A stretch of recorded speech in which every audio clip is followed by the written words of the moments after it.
Hello everyone, my name is Sweety Badhalia and welcome to SB Academy classes।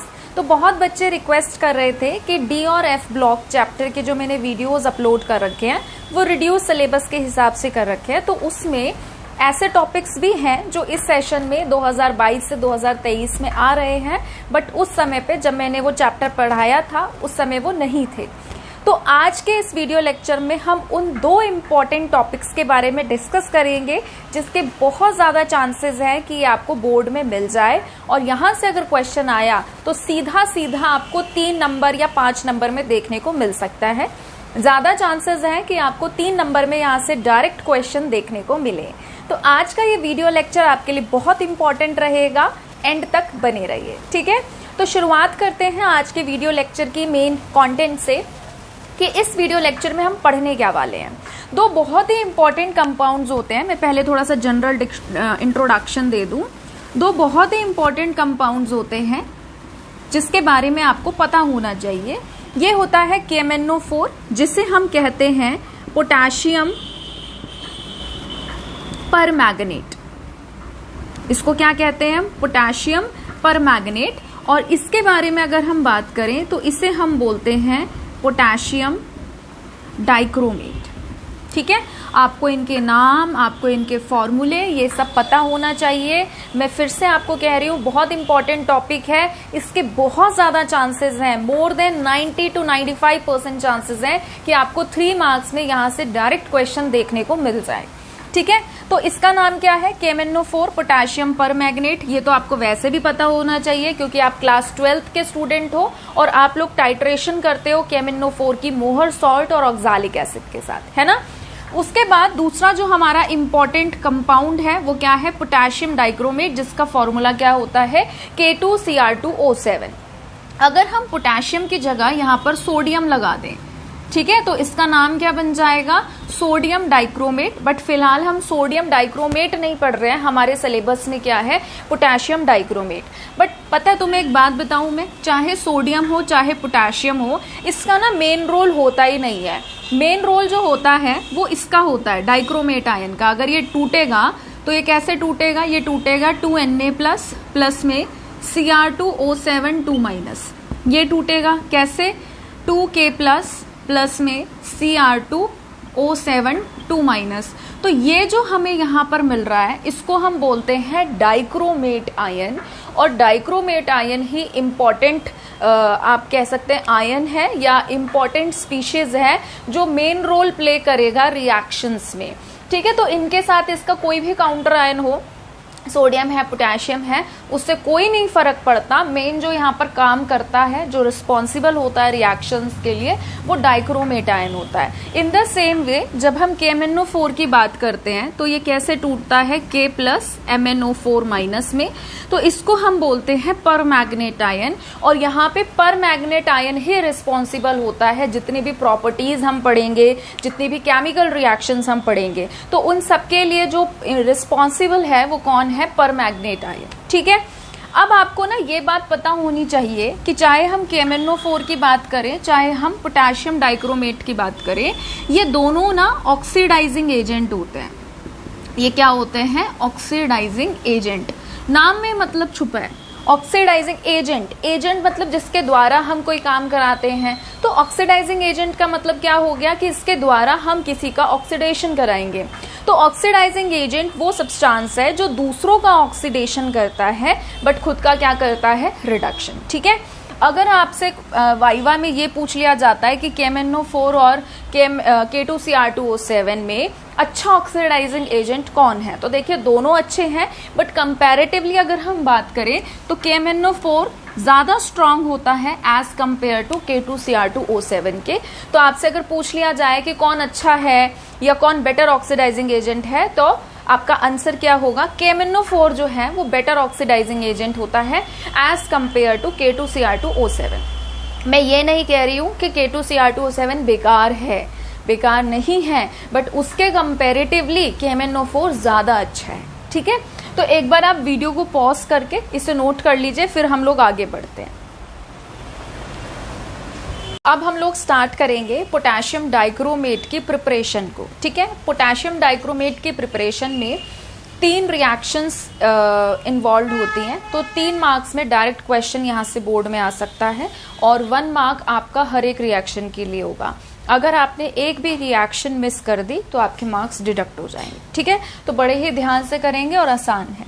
Potassium dichromate की अगर हम बात करें तो इसको हम लेदर इंडस्ट्री में यूज करते हैं और ये एक्ट करता है, यूज करते हैं हम इसको ऑक्सीडेंट के तौर पर। ऑक्सीडेंट क्या होता है? ऑक्सीडेंट का मतलब और कुछ नहीं, ऑक्सीडाइजिंग एजेंट होता है जो दूसरों का ऑक्सीडेशन करे और खुद को क्या कर ले, रिड्यूस।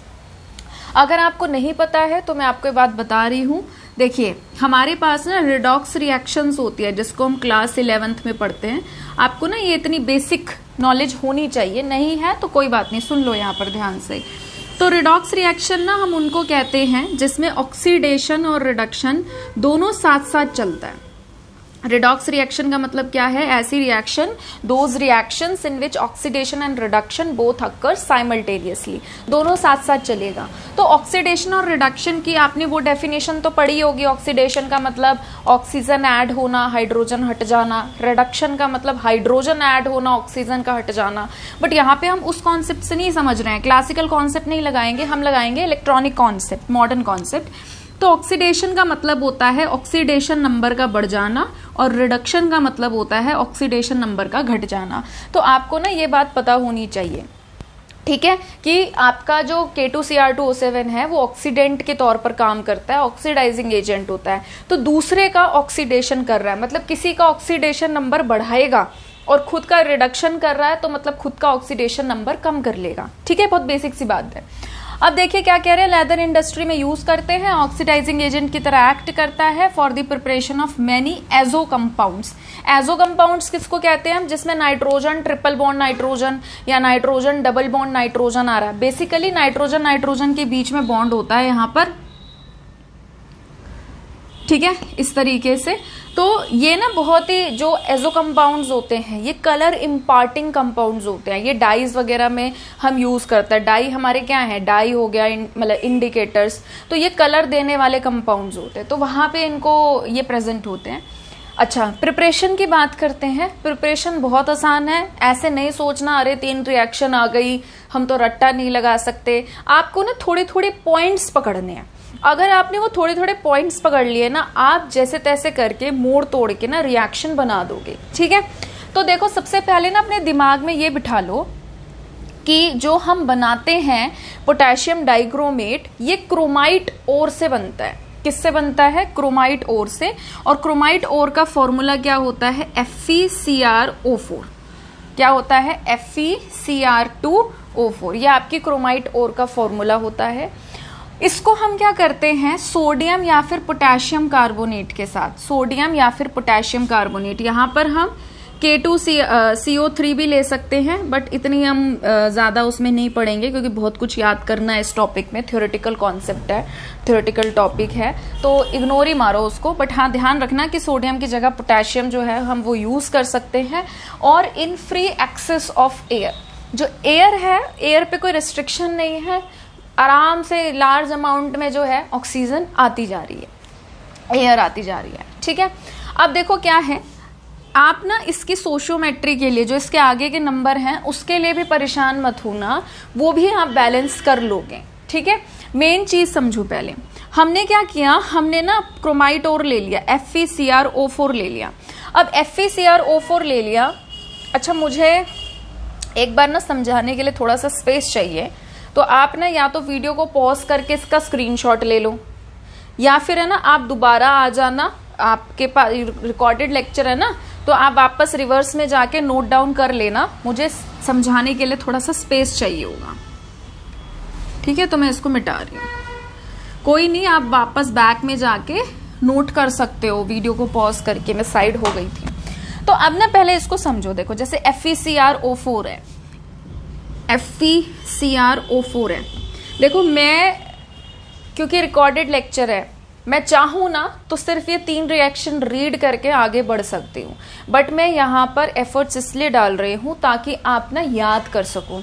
आपके दिमाग में अगर आप थोड़ा भी चीजों को लिंक करके समझोगे ना, आपको ऑटोमेटिकली याद हो जाएगी। और बैलेंसिंग की तो आप चिंता बिल्कुल मत करना, रिएक्शन आपने लिख ली ना, आप ऑलरेडी उसको बैलेंस कर दोगे। ठीक है, देखो चलो हमने ये देखा, सबसे पहले दिमाग में हमने ये फिट कर लिया कि भाई क्या 3 रिएक्शंस हैं, और पहली रिएक्शन में जो प्रिपरेशन हो रही है वो हम किससे कर रहे हैं, क्रोमाइटोर से, और क्रोमाइटोर का फॉर्मूला क्या है, FeCr2O4। पता नहीं मैं ये बार बार 2 लगाना क्यों भूल जाती हूँ, FeCr2O4 है। अब देखो क्या है, मैंने ना इसको अलग किया, तो Fe जो है इस पे चार्ज है +2 और Cr2O4 2- होता है, ठीक है। अब ऐसे बच्चे सोच रहे होंगे कि हमें कैसे पता चलेगा किस पे क्या चार्ज है, तो आप याद रखो कि Fe का जो मोस्ट स्टेबल ऑक्सीडेशन स्टेट होता है वो +2 होता है, और ये नहीं याद हो रहा तो ये याद कर लो, चाहे आपका क्रोमेट है, चाहे आपका डाइक्रोमेट है, चाहे कुछ भी है, उस पर -2 का चार्ज होता है। तो इस पे से -2 हटाओगे तो ऑटोमेटिकली +2 आएगा, 2x।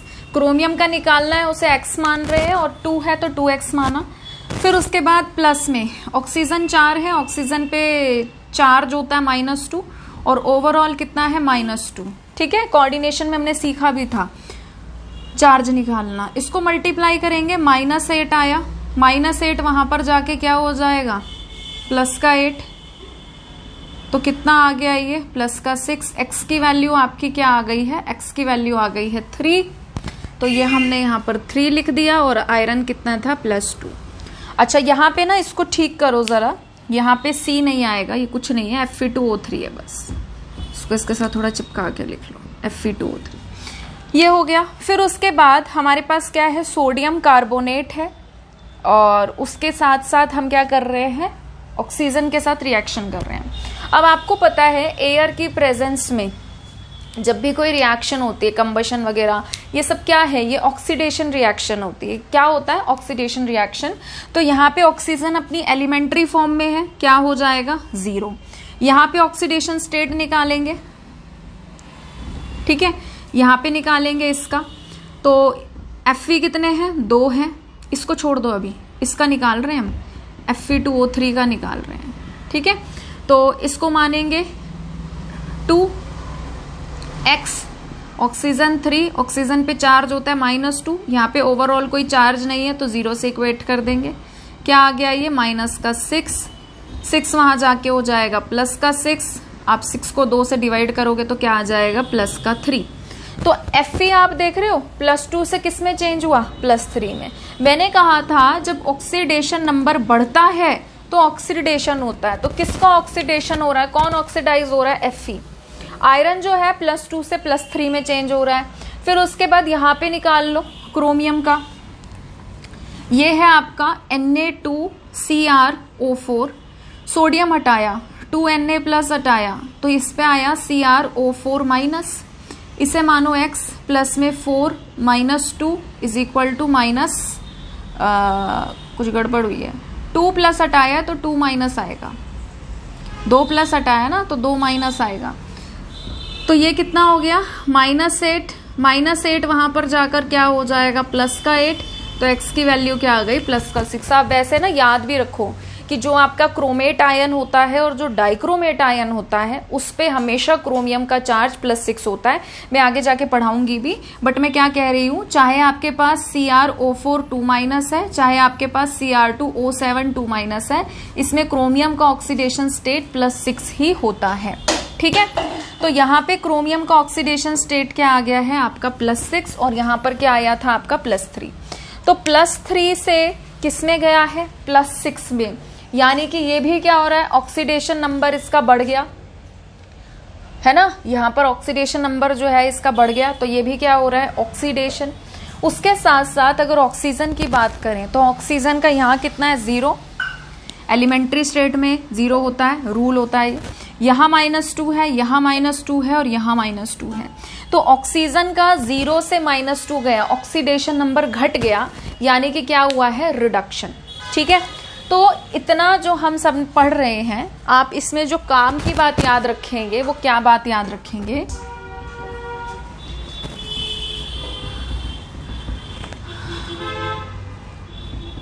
ठीक है। यहां पे आगे जाके Fe का तो कोई रोल आया नहीं है, Fe को भी हटा दो, जो रोल आ रहा है वो किसका आ रहा है, क्रोमियम का। तो क्रोमियम +3 से अगर +6 में जा रहा है, +3 से +6 में 3 से 6 हो गया, ऑक्सीडेशन नंबर बढ़ गया है, तो क्रोमियम यहाँ पर क्या हो रहा है, ऑक्सीडाइज्ड, और जो ऑक्सीडाइजिंग एजेंट के तौर पे काम कर रहा है ऑक्सीजन, उसने इसको ऑक्सीडाइज किया बट खुद क्या हो गया, रिड्यूस, है ना, क्योंकि मैंने क्या बताया था, रिडक्शन का मतलब क्या है, ऑक्सीडेशन नंबर जो है हमारा कम हो जाता है। क्लियर है ये बात। तो हमने जो पहली रिएक्शन पे इतना टाइम लगाया है, इसको आप कैसे याद रखोगे। क्रोमाइट ओर लेनी है, ध्यान से सुनो, ठीक है, आंख बंद करके इमेजिन करो, क्या लेना है, क्रोमाइट ओर लेनी है। फॉर्मूला क्या रहेगा, FeCr2O4। इसको हम रिएक्ट कराएंगे सोडियम कार्बोनेट के साथ, और साथ में हमने क्या लिया था, ऑक्सीजन। जो हमें रिएक्शन मिलेगी, उस रिएक्शन में क्या होगा कि जो हमारा क्रोमियम है इसका ऑक्सीडेशन स्टेट बढ़ जाएगा, और ये किस में चेंज हो जाएगा, सोडियम क्रोमेट में। जो Fe है, Fe अपने आप को किस में चेंज कर लेगा, ऑक्सीजन में, मतलब ऑक्सीजन के साथ जोड़ के ऑक्साइड बना लेगा अपना, आयरन ऑक्साइड। और जो हमारा ऑक्सीजन है किस में चेंज हो जाएगा, CO2 में। क्लियर है इतनी बात। अब सेकंड प्रिपरेशन, मतलब प्रिपरेशन नहीं है, सेकंड स्टेप पे आते हैं इस प्रिपरेशन के। जो हमारा सोडियम क्रोमेट बना है, इसको ना हम क्या करते हैं, ये जो हमें मिला है ये ना येलो सोल्यूशन का मिला है। बहुत बच्चे ना इसको इग्नोर मार देते हैं, आपको इसको ना इग्नोर नहीं मारना है। यहाँ पे जो हमें सोडियम क्रोमेट मिला है ये येलो कलर का है, और जब हम इसको एसिडिफाई करते हैं तो ये अपने आप को डाइक्रोमेट में चेंज कर लेता है, which is of orange colour. मैं क्यों कह रही हूँ कि इस पे ध्यान दो, कई बार ना ऐसे क्वेश्चन आ जाते हैं, a compound is x having a solution, having a color of yellow, या yellow solution is reacting with dilute H2SO4 and giving a complex Y which is of orange color. So identify X and Y. तो आपको ये पता होना चाहिए कि yellow colour कौन देता है, किसको एसिडिफाई करते हैं तो ऑरेंज कलर आ जाता है। तो ये छोटी छोटी बातें होती हैं जिसको हमें बहुत शार्प तरीके से पकड़ना होता है। तो यहाँ पर क्या है, सोडियम क्रोमेट जो है ये किस तरीके का है, ये येलो कलर का है, ठीक है। तो याद रखो आप, क्रोमेट जो है वो किस कलर का होता है, येलो कलर का, और जो डाइक्रोमेट हमको मिल रहा है वो किस कलर का है, वो ऑरेंज कलर का है, ठीक है।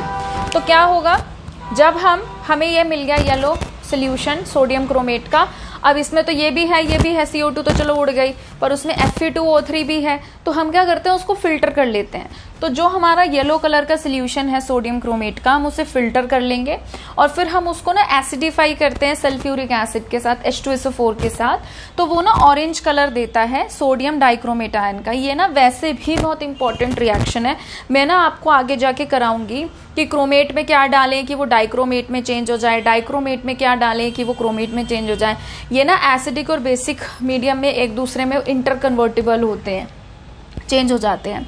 तो यहाँ पर क्या है, जो हमने यहाँ पर सोडियम क्रोमेट लिया है, इसमें हमने एसिड डाला H+, तो ये क्या करेगा, क्रोमेट अपने आप को डाइक्रोमेट में चेंज कर लेगा, येलो से किस में चेंज हो जाएगा, ऑरेंज कलर में, और Na जो है बाहर निकल गया। यहाँ पे 4 थे ना Na, तो 2 यहाँ पे हैं और 2 बाहर निकल गए, और उसको सॉल्वेट कर रहा है, उसके चार्ज को स्टेबलाइज करने का काम कर रहा है यहाँ पर कौन, वाटर एज अ सॉल्वेंट। पता है ना, जैसे ये Na+ है तो ऑक्सीजन, जैसे वाटर है, आपको पता है ऑक्सीजन ज्यादा इलेक्ट्रोनेगेटिव होता है हाइड्रोजन से, इस पे पार्शियल नेगेटिव आएगा, तो ये अपने नेगेटिव चार्ज से क्या करेगा, इस Na+ को स्टेबलाइज करने का काम करेगा। तो इस तरीके से वो सराउंड कर लेता है, पूरी ऐसे रिंग सी बन जाती है। फिर उसके बाद क्या है, अब जो हमें मिला है सोडियम डाइक्रोमेट, हम क्या करते हैं, सोडियम डाइक्रोमेट की रिएक्शन KCl के साथ कराते हैं। तो यहाँ पर बेसिकली क्या हो रहा है, NaCl के साथ जुड़ के NaCl बनाएगा, और पोटेशियम यहाँ पे डाइक्रोमेट के साथ आके क्या बना लेगा, पोटेशियम डाइक्रोमेट। अब ना सवाल ये आता है कि जब हमको बनाना ये है, हम क्यों यहाँ पर सोडियम पहले डाइक्रोमेट बनाया, फिर उसकी रिएक्शन करा रहे हैं KCl के साथ, फिर पोटेशियम डाइक्रोमेट बना रहे हैं। तो उसका रीजन ये है कि जो आपका पोटेशियम डाइक्रोमेट अगर आप शुरू में बना दोगे ना, तो ये ज्यादा सॉल्युबल होता नहीं है, तो बड़ी दिक्कत आती है इसको सेपरेट आउट करने में। तो हम क्या करते हैं, जो हमारे पास सोडियम डाइक्रोमेट होता है, इसके KCl के साथ रिएक्शन इसलिए कराते हैं क्योंकि सोडियम डाइक्रोमेट ज्यादा सॉल्युबल होता है, ठीक है, एज कंपेयर टू किसके, पोटेशियम डाइक्रोमेट के, ठीक है। तो एक बार फिर से हम थोड़ा सा याद करने की कोशिश करेंगे। क्या याद करने की कोशिश करेंगे, पहली रिएक्शन क्या है, क्रोमाइट ओर वाली, कि हम क्या लेंगे, FeCr2O4, उसकी रिएक्शन हम किसके साथ कराएंगे, सोडियम कार्बोनेट या फिर पोटेशियम कार्बोनेट के साथ। आप सोडियम कार्बोनेट से याद कर लो। फिर उसके बाद हम क्या करेंगे, ऑक्सीजन के साथ रिएक्शन कराएंगे।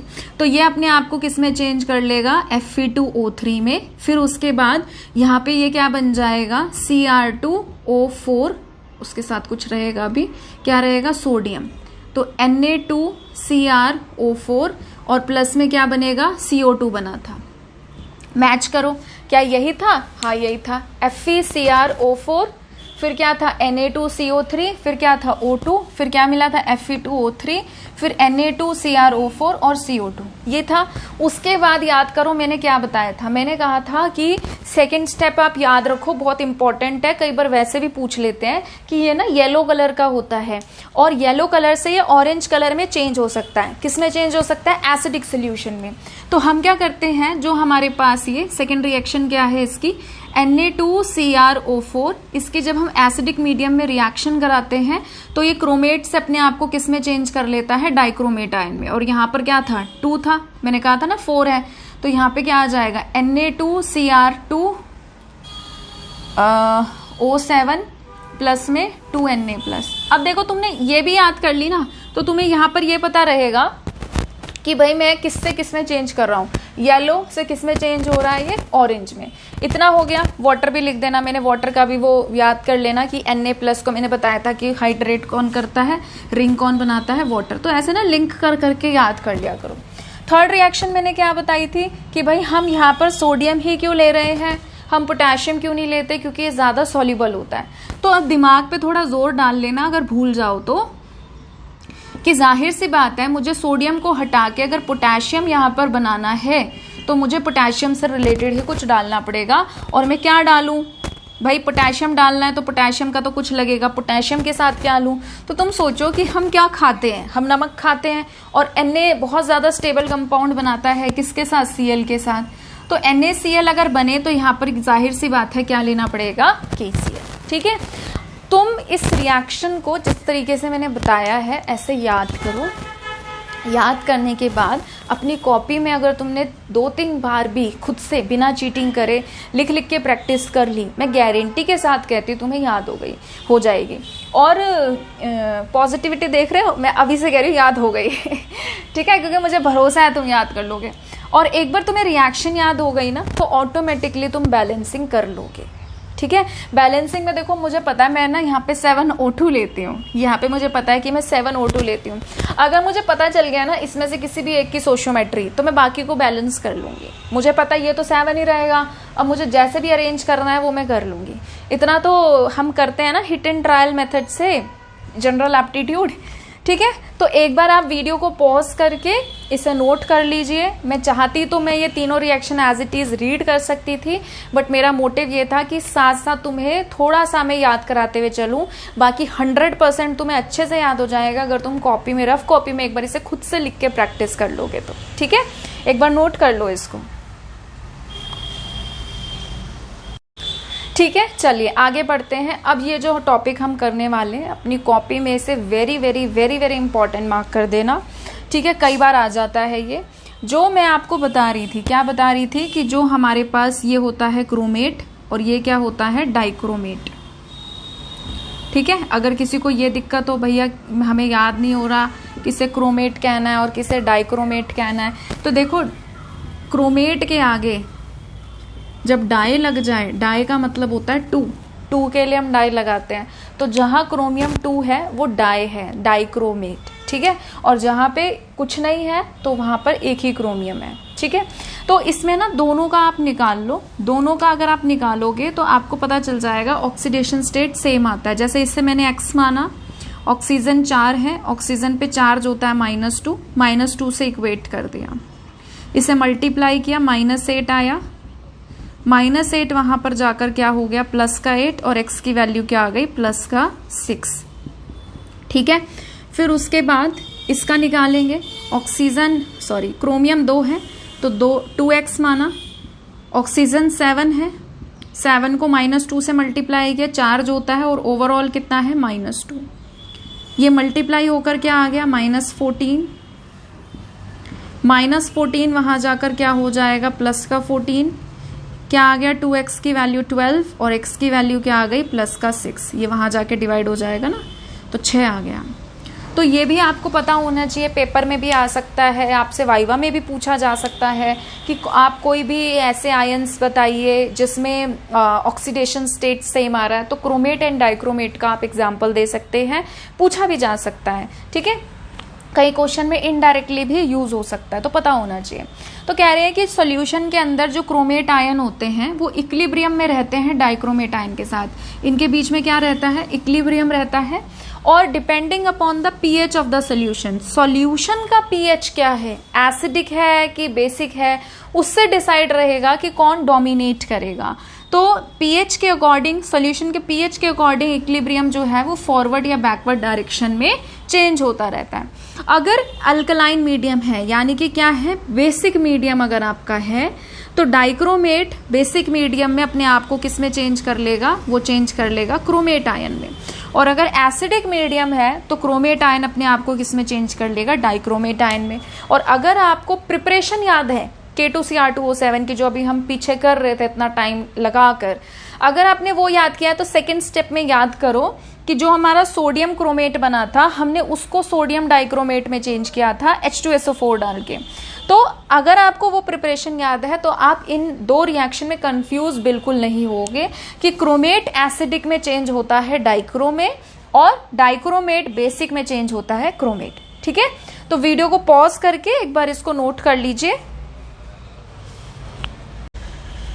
ठीक है। चलिए आगे बढ़ते हैं। अब जो हमारा टॉपिक है वो है स्ट्रक्चर पर बेस्ड, कि क्रोमेट आयन या डाइक्रोमेट आयन का स्ट्रक्चर क्या होता है। स्ट्रक्चर बनाना बहुत कम चांसेस है कि आए, बट हाँ पूछा जरूर जा सकता है। और अगर आ भी गया बनाना तो मुझे नहीं लगता कि बहुत डिफिकल्ट है इसको बनाना, दिमाग में बिठा लो। टेट्राहेड्रल, इसकी ज्योमेट्री कैसी होती है, टेट्राहेड्रल। तो टेट्राहेड्रल की अगर हम बात करें, मैं आपको दिखाती भी हूं कि टेट्राहेड्रल क्या होता है। तो देखो ये होता है हमारा क्या, टेट्राहेड्रल ज्योमेट्री। टेट्राहेड्रल ज्योमेट्री में सारे के सारे एंगल्स जो हैं वो सेम होते हैं। आप कहीं से भी देख लो, किसी भी बॉन्ड को पकड़ के, सारे के सारे एंगल्स आपको कैसे दिखाई देंगे, एक समान। तो यहाँ पर क्रोमियम जो है वो क्या है, सेंटर में, एक ऑक्सीजन यहाँ है, एक ऑक्सीजन यहाँ, एक ऑक्सीजन यहाँ और एक ऑक्सीजन यहाँ। जब हम बात करते हैं डाइक्रोमेट की, तो डाइक्रोमेट में क्या होता है, इसको आपको पता है ना, अब इधर लिख लेना कि मैंने नहीं लिखा तो आपको पता ही ना चले। कौन सी ज्योमेट्री है ये, टेट्राहेड्रल ज्योमेट्री है, ठीक है। तो यहाँ पे भी क्या हो रहा है कि जब हम डाइक्रोमेट आयन की बात करते हैं तो दो टेट्राहेड्रल आपस में जुड़ते हैं, और जब जुड़ेंगे तो एक ऑक्सीजन के थ्रू जुड़ेंगे, ठीक है। जब जुड़ेंगे तो एक ऑक्सीजन के थ्रू जुड़ेंगे, एक ऑक्सीजन को शेयर कर रहे होते हैं ये। यहाँ पे मेरे पास फिलहाल मुझे कुछ दूसरा एटम लेना पड़ेगा जिसमें दो होल्स हो, ठीक है। 1 मिनट दे दीजिए बस, ऐसे इस तरीके से रहेगा। बीच में क्या है, एक ऑक्सीजन है जिसे ये शेयर कर रहे हैं, और दो टेट्राहेड्रल ज्योमेट्री आपस में जुड़ गई है। तो चाहे आपसे डाइक्रोमेट पूछे, चाहे आपसे क्रोमेट पूछे, आपको टेट्राहेड्रल ज्योमेट्री ही बतानी है। बस यहाँ पर क्या होता है, एक टेट्राहेड्रल रहेगी ज्योमेट्री, यहाँ पे दो टेट्राहेड्रल आपस में कंबाइन होते हैं और एक ऑक्सीजन के थ्रू कंबाइन होते हैं, ठीक है। वीडियो को पॉज करके इसे नोट करिए प्लीज, ठीक है। आगे बढ़ते हैं। अब अगर हम बात करें फिजिकल प्रॉपर्टीज की, 3 फिजिकल प्रॉपर्टीज हैं और मुझे नहीं लगता पेपर में आएंगे, क्योंकि बहुत कुछ होता है अच्छा पूछने के लिए। फिर भी एक बार देख लेते हैं क्योंकि सिलेबस में है। तो K2Cr2O7 की अगर हम बात करें तो ये क्रिस्टलाइन आयनिक सॉलिड होता है जिसका ब्राइट रेडिश ऑरेंज कलर होता है। तो कभी भी अगर आपको डार्क ऑरेंज या ऑरेंज कलर का पाउडर दिख रहा है तो समझ जाइए K2Cr2O7 है। ऑर्डरलेस होता है, कोई स्मेल नहीं रहेगी इसकी, और डेंसिटी जो रहेगी वो रहेगी 2.67 ग्राम पर सेंटीमीटर क्यूब। याद करने की बिल्कुल जरूरत नहीं है, काम नहीं आएगी। वाटर के अंदर सॉल्युबल रहेगा, जाहिर सी बात है, आयनिक कंपाउंड है K2Cr2O7। पोटेशियम है ना यहाँ पर, तो एस ब्लॉक के एलिमेंट्स तो वैसे ही आपको पता है आयनिक कंपाउंड होते हैं, हाईली सॉल्युबल होते हैं वाटर में, तो वाटर में सॉल्युबल रहेगा। और जो हमारी ऑर्गेनिक सॉल्वेंट्स हैं जैसे अल्कोहल हो गया, एसीटोन हो गया, तो इनके अंदर क्या रहेगा, वो इनसॉल्युबल। ठीक है, इसे एक बार आप नोट कर लीजिए, फिर उसके बाद हम केमिकल प्रॉपर्टीज डिस्कस करेंगे। ठीक है, लास्ट टॉपिक है हमारा केमिकल प्रॉपर्टीज। साथ ही साथ यूजेस में आप लिख लेना कि K2Cr2O7 को हम डिसइंफेक्टेंट के तौर पर क्रोमाइल क्लोराइड टेस्ट में यूज करते हैं। साथ ही साथ ये बहुत अच्छा ऑक्सीडाइजिंग एजेंट होता है, तो ऐसे करके आप लिख लेना। केमिकल प्रॉपर्टीज पर आते हैं, बहुत ही अच्छा ऑक्सीडाइजिंग एजेंट होता है, ये हमने ऑलरेडी डिस्कस कर लिया है। टाइट्रेशन में इसको हम यूज करते हैं प्राइमरी स्टैंडर्ड सॉल्यूशन के तौर पर। दो तरीके के सॉल्यूशन होते हैं हमारे पास, प्राइमरी एंड सेकेंडरी, तो ये प्राइमरी की तरह एक्ट करता है। एसिडिक मीडियम में इसकी रिएक्शन रहेगी, आपको याद रखना है ये इसकी मेन रिएक्शन है, मतलब हाफ रिएक्शन है ये इसकी।